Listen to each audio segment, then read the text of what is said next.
Hello students, welcome to our mathematics class. We are learning about pair of linear equations in two variables. And today in this video, we will learn method of solving pair of linear equations in two variable. And as per your course, we will discuss about three methods. The first one is graphical method, second one is substitution method, and third one is elimination method. The first method, that is graphical method, comes under your geometrical method, and substitution and elimination method, these are the algebraic process or algebraic method. In this video we will discuss about graphical method in details. आज के इस video पे हम graphical method के बारे में पूरे details में डिस्कस करेंगे। सो देखिए, ग्राफिकल मेथड पे जब आप सॉल्व करने की कोशिश करेंगे पेयर ऑफ लिनियर इक्वेशंस को, इसका आंसर आप जो ढूंढते हैं, सॉल्यूशन जो ढूंढते हैं, तो वहाँ पे आपके थ्री टाइप्स के ग्राफ्स आपको मिलेंगे। द फर्स्ट वन इज जो हम यहाँ पे कंसिडर कर रहे हैं इंटरसेक्टिंग लाइन। ये लाइन आपको कब मिलेंगे, किस कंडीशन पे मिलेंगे? इंटरसेक्टिंग लाइन अगर मिलता है तो आप वहाँ पे जानेंगे कि वहाँ पे यूनिक सोल्यूशन आपको मिलेगा, एंड कंडीशन होगा आपका a1/a2 does not equal to b1/b2। And ये देखिए, जो क्वेश्चंस आपको पहले वीडियो में हम बताए थे भी, ये सब कुछ इस तरह से है। 2x + 3y + 5 = 0 and 4x + 7y - 9 = 0। सो इस केस में क्या होगा ना, आप a1/a2 पहले देख लेंगे, a2/4 हाफ आ जाएगा आपका, एंड b1/b2 जब देखेंगे तो ये 3/7 आ जाएगा, जो कि इक्वल नहीं हो रहे हैं। a1/a2 does not equal to b1/b2। So ऐसे जब आपका पेयर ऑफ लिनियर इक्वेशंस होंगे जहाँ पे कि a1/a2 does not equal to b1/b2 होगा, तो आप समझ जाएंगे कि भाई उसी क्वेश्चंस पे आपको यूनिक सोल्यूशन मिलेंगे। एंड जब ग्राफ ड्रॉ करेंगे ना उसका, जब ग्राफ में उसको रिप्रेजेंट करेंगे, वो इंटरसेक्टिंग लाइन होगा, मतलब इस तरह से बिल्कुल इंटरसेक्टिंग लाइन होगा आपका। हर एक इक्वेशंस एक स्ट्रेट लाइन को रिप्रेजेंट करता है यहाँ पे। तो दो इक्वेशंस आपके पास होंगे, तो दोनों इक्वेशंस आपके दो स्ट्रेट लाइन हुए एंड वो इंटरसेक्ट करेंगे इस तरह से, ठीक है। सो नेक्स्ट और एक तरह का आएगा जो कि कोइंसिडेंट लाइन होगा, एंड कोइंसिडेंट लाइन पे आपके इन्फिनाइट सॉल्यूशंस होते हैं। उसकी कंडीशन क्या आती है? a1/a2 = b1/b2 = c1/c2। इसके बारे में भी थोड़ा सा लिख लेते हैं कि भाई 2x + 3y + 5, एक आसान सा एग्जाम्पल ले रहे हैं। बस इसमें आप दो मल्टीप्लाई कर लेते हैं। चलिए, 4x 6y एंड +10 = 0। यहाँ पे जब देखेंगे a1/a2 की रेशियो, b1/b2 एंड c1/c2, ये तीनों की वैल्यू देखिए बराबर आएंगे, हाफ हाफ हाफ आएगा ये। तो a1/a2 = b1/b2 = c1/c2 यहाँ पे हो रहा है। तो इस तरह का जब आपके पास लिनियर इक्वेशंस होंगे, पेयर ऑफ लिनियर इक्वेशंस होंगे, एंड आप उसका ग्राफ जब ड्रॉ करेंगे तो आपके ग्राफ बनेंगे कैसे ग्राफ? कोइंसिडेंट लाइन, मतलब एक लाइन के ऊपर दूसरा लाइन बिल्कुल इस तरह से रह जाएगा। कहने का मतलब ये है कि फर्स्ट लाइन जो जो पॉइंट को दे के जाएगा, फर्स्ट लाइन के ऊपर जो जो पॉइंट्स होंगे, बिल्कुल सेकंड लाइन के ऊपर भी सेम टू सेम पॉइंट्स होंगे, तो एक ही लाइन मिलेगा आपको। या फिर आप ये बोल सकते हैं कि दोनों लाइन जो होंगे एक दूसरे से बिल्कुल बराबर होंगे, सेम सेम पॉइंट्स उसके ऊपर होगा। सो ये हो गया आपका second condition. And the third one is, आपके पास ऐसे पेयर ऑफ लिनियर इक्वेशंस भी होंगे जिसके सॉल्यूशंस आपके ग्राफ में नहीं मिलेंगे। तो ग्राफ में सॉल्यूशंस नहीं मिलेंगे तो किस तरह का ग्राफ होगा उसका?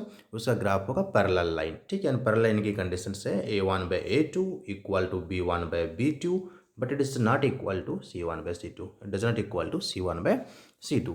a1/a2 एंड b1/b2 की रेशियो सेम हो जाएगा, लेकिन लास्ट में अगर c1/c2 के साथ सेम नहीं हो रहा है तो उसका जब आप ग्राफ ड्रॉ करेंगे तो दोनों लाइन एक दूसरे से पैरेलल होंगे। इस तरह से दोनों लाइन एक दूसरे से पैरेलल होंगे, कहीं पे इंटरसेक्ट नहीं करेंगे। इंटरसेक्ट नहीं कर रहा है, कोई भी कॉमन पॉइंट नहीं है, तो इसका सोल्यूशन वहाँ पे नहीं मिलेगा। सो ग्राफिकल मेथड पे जब आप सोल्यूशन निकालेंगे तो सोल्यूशन पॉइंट वही होता है जहाँ पे दोनों लाइन क्रॉस करते हैं, या फिर ऐसा पॉइंट जो कि कॉमन होता है दोनों लाइन के भी।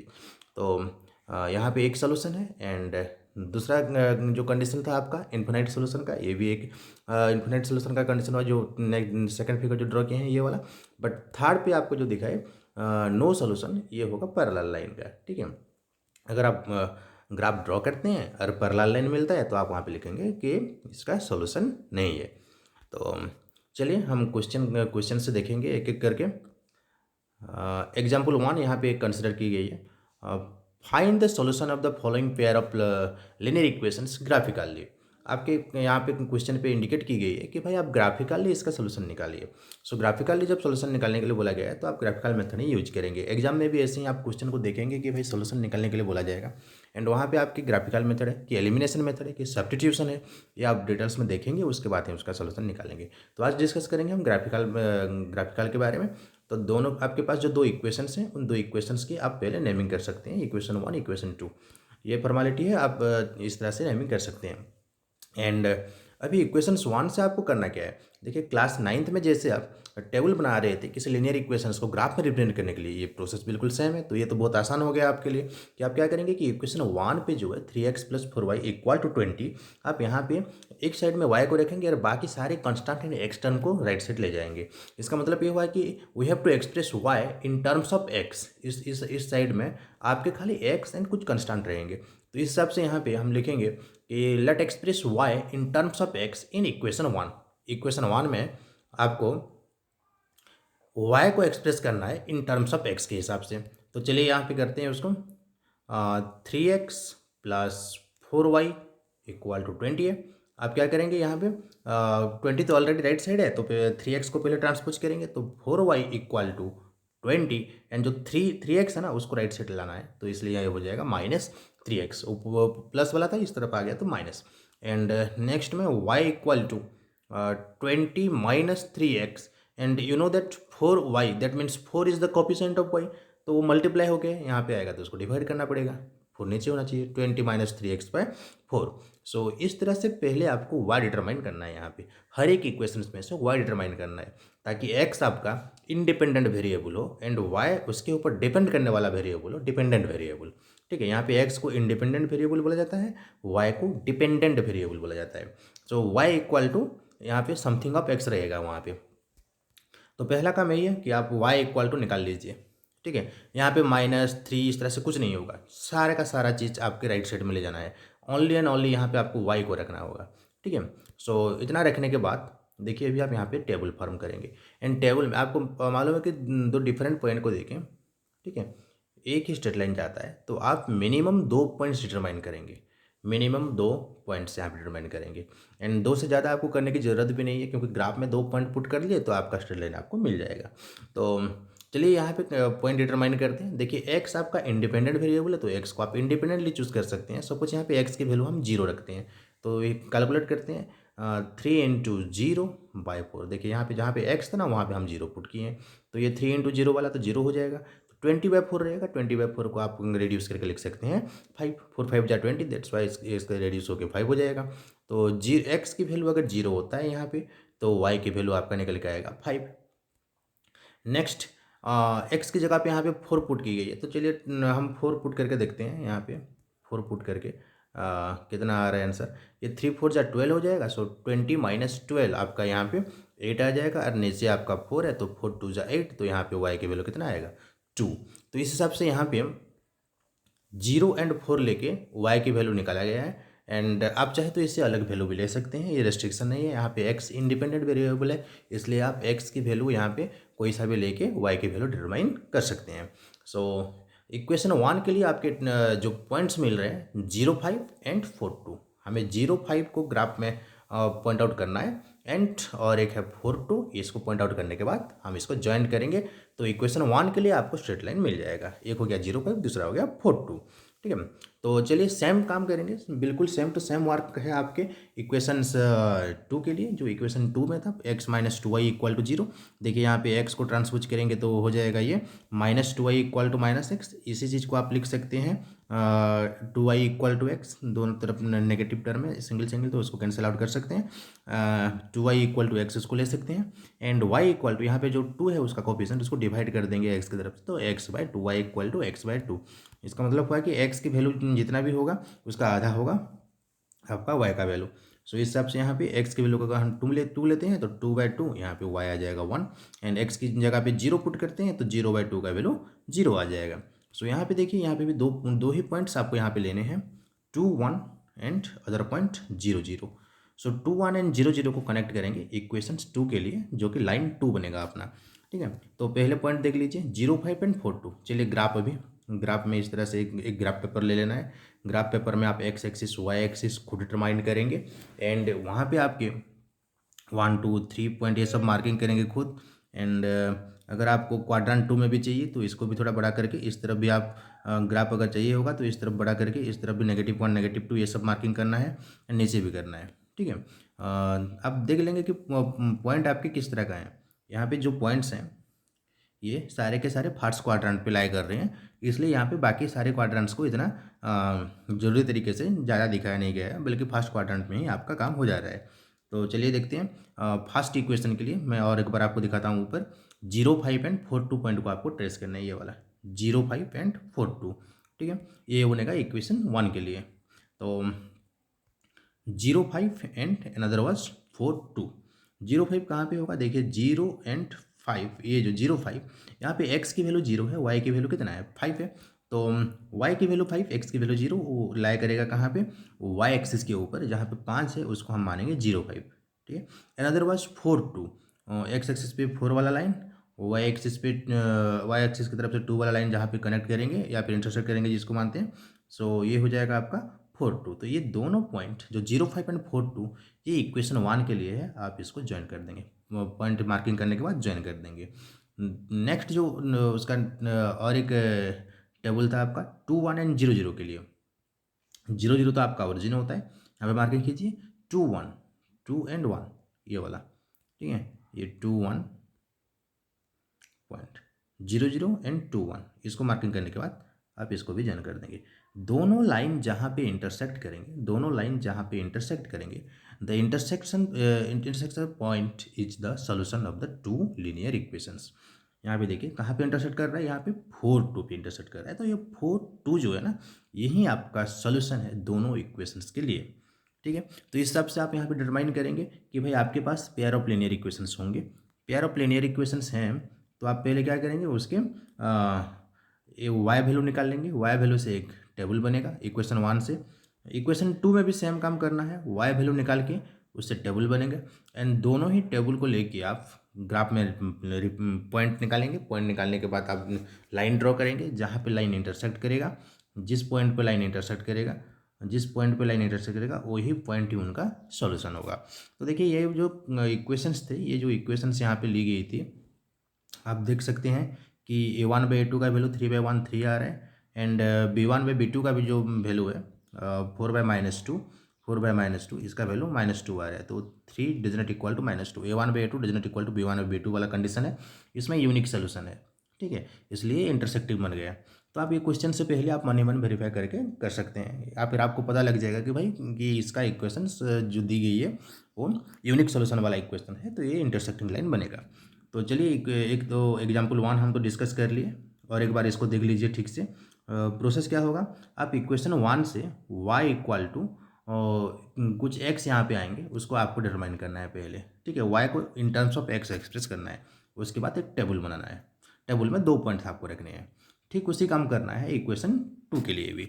दोनों काम खत्म हो गए तो टेबल से आप जो पॉइंट्स लिए होंगे उसी पॉइंट के हिसाब से आपको ग्राफ प्लॉट करने हैं। ग्राफ प्लॉट करने के बाद इक्वेशन 1 के लिए जो पॉइंट्स हैं उसको ज्वाइन करके आप लाइन 1 ड्रॉ कर सकते हैं। इक्वेशन 2 के लिए जो पॉइंट्स होंगे उसको ज्वाइन करके आप सेकंड लाइन ड्रॉ कर सकते हैं। एंड दोनों लाइन जहाँ पे इंटरसेक्ट करेंगे उसी पॉइंट को आप उसका सोल्यूशन मानेंगे। एंड देखिए यहाँ पे सोल्यूशन 4, 2 आया है, तो आप चाहे तो इसको वेरीफाई भी कर सकते हैं।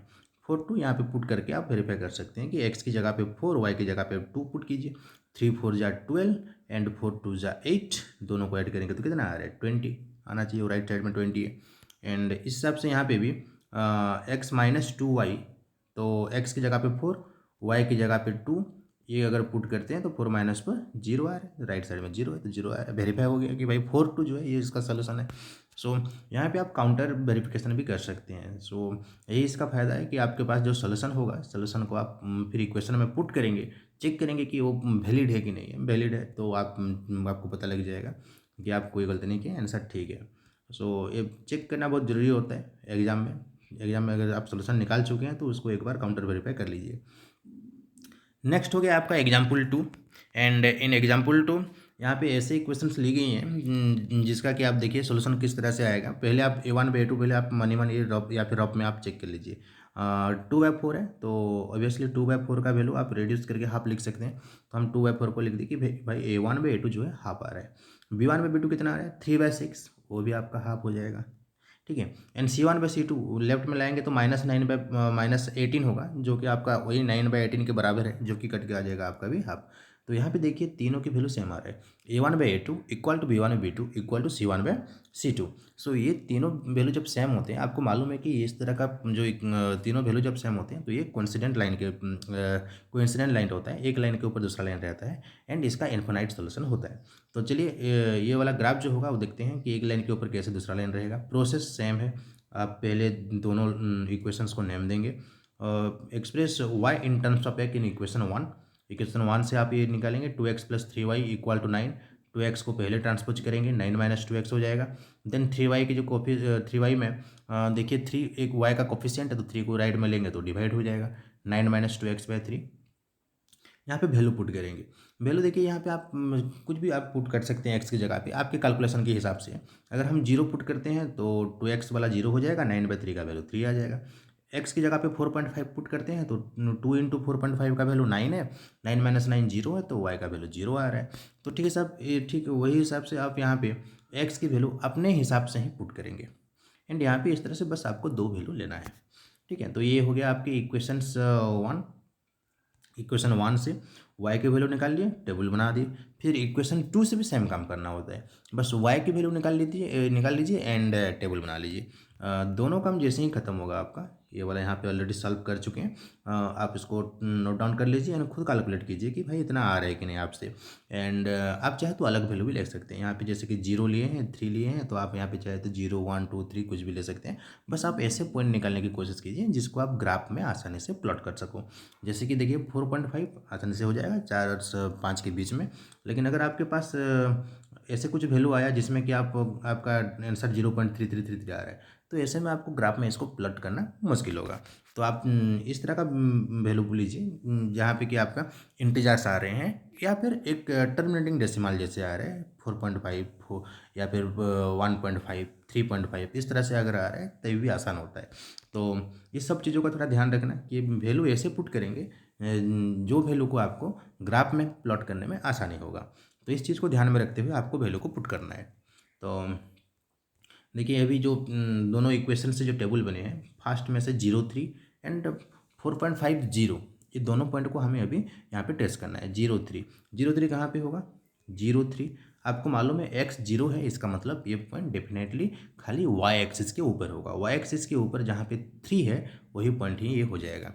तो y एक्सिस के ऊपर 3 वाला देख लीजिए, ये y एक्सिस के ऊपर 3 वाला, ये 0 3 हो गया। ठीक है, एंड नेक्स्ट जो पॉइंट है 4.50, तो ये जो पॉइंट है ना, इसमें देखिए x की वैल्यू है लेकिन y यहाँ पे 0 है। तो y 0 है तो डेफिनेटली ये खाली x एक्सिस के ऊपर होगा। x एक्सिस पे जहाँ पे 4.5 है वहाँ पे ये पॉइंट है। तो x एक्सिस के ऊपर 4.5 कहाँ पे होगा? 4 और 5 के बीच में 4.5। तो ये दोनों ही पॉइंट को मार्किंग करने के बाद उसको आप ज्वाइन कर सकते हैं। ये इक्वेशन 1 के लिए लाइन बन गया। अभी इक्वेशन 2 के लिए लाइन देखते हैं। इक्वेशन 2 के लिए एक हो गया 0 3, दूसरा हो गया 3 1। तो 0 3 तो आपका ऑलरेडी पहले से है यहाँ पे, एंड 3 1 ये x की वैल्यू 3 y की वैल्यू 1 जहाँ पे आ रहा है, तो उसको फिर से ज्वाइन करेंगे तो सेम टू सेम लाइन मिलेंगे। तो यहाँ पे एक लाइन के ऊपर दूसरा लाइन बिल्कुल सेम टू सेम पाथ दे के सेम टू सेम पॉइंट के ऊपर क्रॉस होके जा रहा है। इसका मतलब ये है कि ये दोनों ही लाइन एक दूसरे के साथ बराबर है, सेम टू सेम लाइन है। तो ये जो पहले जो आपको कंडीशन दिखाई गई थी कि ये कोइंसिडेंट वाला कंडीशन है, तो ये कोइंसिडेंट वाला कंडीशन में इस तरह से आपको खाली एक ही लाइन मिलेगा जो कि दोनों ही इक्वेशन को रिप्रेजेंट करेगा। ठीक है, तो ये हो गया आपका ग्राफिकल मेथड ऑफ सॉल्यूशंस। हम दो एग्जांपल देख चुके हैं एंड एग्जांपल 3 जो आपके बुक्स में है आप बिल्कुल उसको करेंगे खुद से। एंड एग्जांपल 3 जो है वो पैरेलल लाइन की रिगार्डिंग है। आप बुक निकालिए एंड उसको वहाँ पे जो एग्जांपल है उसको नोट डाउन करके उसको आप रिप्रेजेंट करने की कोशिश कीजिए। देखना वाला होगा आपका पैरेलल लाइन वाला होगा। एंड आपके लिए यहाँ पे कुछ क्वेश्चंस कलेक्शन किए हैं। आप ये वाले जो क्वेश्चंस हैं ये सारे क्वेश्चंस आप ग्राफ में रिप्रेजेंट करेंगे।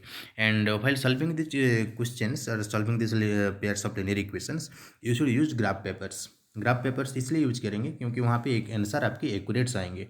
अगर रॉपली आप अगर कॉपी में रूलर यूज करके ग्राफ जैसा करने की कोशिश करेंगे तो वहाँ पे थोड़ा सा भी अगर लाइन टेढ़ा हुआ तो आपका सॉल्यूशन सही से नहीं आएगा, आप हैरान होंगे। इसलिए ग्राफ पेपर ही यूज कीजिए। इसको ग्राफिकल मेथड जब कर रहे हैं तो ग्राफ पेपर ही यूज कीजिए एंड जो सॉल्यूशन जब आएगा आप सॉल्यूशन को थोड़ा काउंटर वेरीफाई करेंगे कि आपका जो सॉल्यूशन आया है वो ठीक है कि नहीं, उसको आप काउंटर वेरीफाई करेंगे। एंड यहाँ पे टोटल 12 क्वेश्चन हैं, 12 के 12 क्वेश्चन को आप सॉल्व करके ग्रुप में भेजिए।